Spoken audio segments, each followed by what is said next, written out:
In the sprawling landscape of Nigerian football, there exists a pyramid built on passion, potential, and persistent challenges. At the top sits the Nigeria Premier Football League (NPFL), the nation's elite competition. But beneath it, often ignored or misunderstood, is a complex web of lower leagues: the Nigerian National League (NNL), the Nigerian Nationwide League One (NLO), the Nigerian Women's Football League (NWFL). Together, they form the lifeblood of football in Nigeria. This is not just a system of promotion and relegation. It is a reflection of Nigeria itself, vibrant, chaotic, layered, and full of stories waiting to be told. Once branded the Nigerian Professional Football League, the NPFL is the highest tier of club football in the country. It is where the country's best teams, Remo Stars, Enyimba, Rangers, Shooting Stars, Bandel Insurance, compete for glory, pride, and continental tickets. The league's history dates back to 1972, when it was simply the National League. Over the years, it has evolved through various reforms, name changes,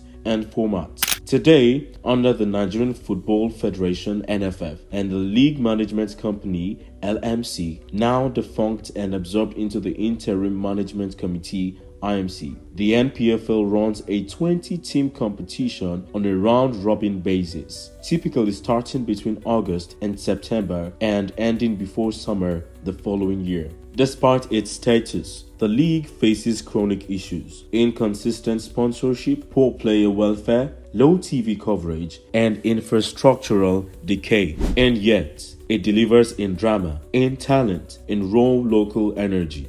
From the cauldron of the Sani Abacha Stadium in Kano to the raucous fans in Aba and the tactical rebirth in Lagos, the NPFL remains the most visible layer of domestic football, but it is only the tip of the iceberg. In the second tier is the Nigerian National League, the bridge between the elite and the aspiring. If the NPFL is the show, the NNL is the grind. With over 40 teams typically divided into northern and southern conferences, the NNL operates on a group format, sometimes even zoned further depending on logistics and funding. Promotion to the NPFL is fiercely contested. Relegation is unforgiving. The NNL is a league of paradoxes. It is where storied clubs like stationery stores and Bandel Insurance once languished. It is also where rising projects like Sporting Lagos once began their journey. But here, football is survival. Teams battle not just for points, but for funding, for transportation, for visibility. Many matches are played in near-empty stadiums. Refereeing decisions can be controversial. Players often go unpaid, yet the talent is undeniable.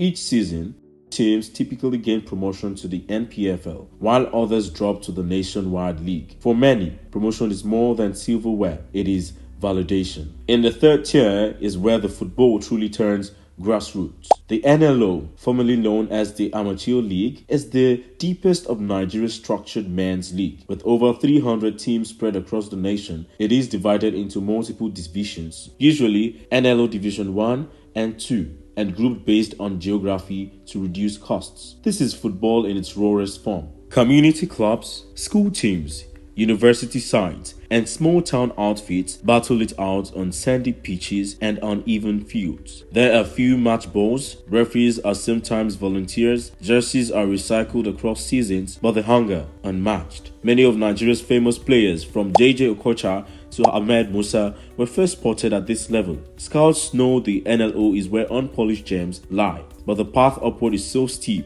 Only a handful of teams gain promotion to the NNL each year, and even fewer sustain that leap. The NLO also serves as a testing ground for coaching talents, administrators, and football entrepreneurs. In its chaos lies opportunity. Beneath the NLO is a less formal but equally vital level, the state and local leagues. These competitions, often overseen by state football associations (SFAs), serve as foundation for the pyramid. Teams here are hyper-local. Matches are often played in community fields, school compounds, or in open spaces with makeshift goalposts. The reward is usually bragging rights, some cash prizes, and the dream of climbing up the structure.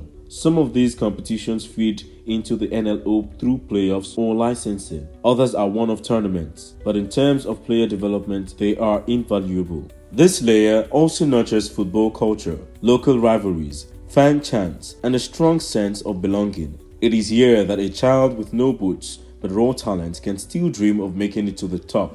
While the men's games garners more headlines, Nigerian's Women's Football League system is equally structured. At the top is the NWFL Premiership, featuring top clubs like Bayelsa Queens, Rivers Angels, and Edo Queens. This is followed by the NWFL Championship, the second tier, and NWFL Nationwide League, the third tier. Despite producing Africa's most dominant national team, the Super Falcons, the Women's League has struggled for funding, media coverage, and support. Matches are rarely televised, and players are often underpaid. Still, the league has proven to be a conveyor belt of talent. Many current Super Falcon stars like Rashidat Ajibade, Asisat Oshoala, and Chiamaka Nnadozie came through the NWFL. The structure is solid, the talent is world-class, but investment remains the missing link. On paper, Nigeria's Football League system mirrors that of the best in the world. There is promotion and relegation across all tiers. The system is meant to reward merit and ensure a continuous flow of competition.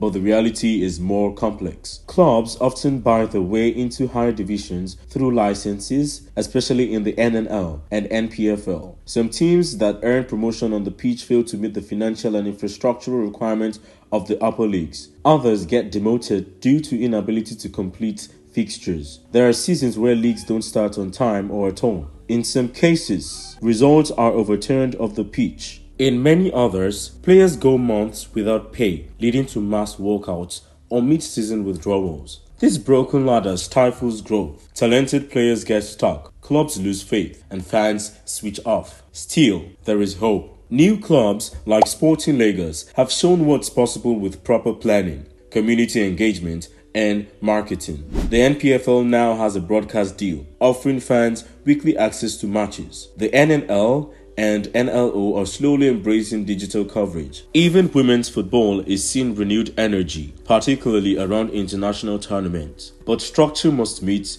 sincerity. The leagues must be professional, not just in name, but in practice. Officiating must improve. Player welfare must be prioritized. Club licensing should be merit-based and not cash-driven. For Nigeria to become a true footballing giant, the domestic league system must be more than a platform. It must be a pathway. Because somewhere on a dusty pitch in Jos or a beach in Badagry, the next Osimhen is running barefoot, waiting for a ladder that works.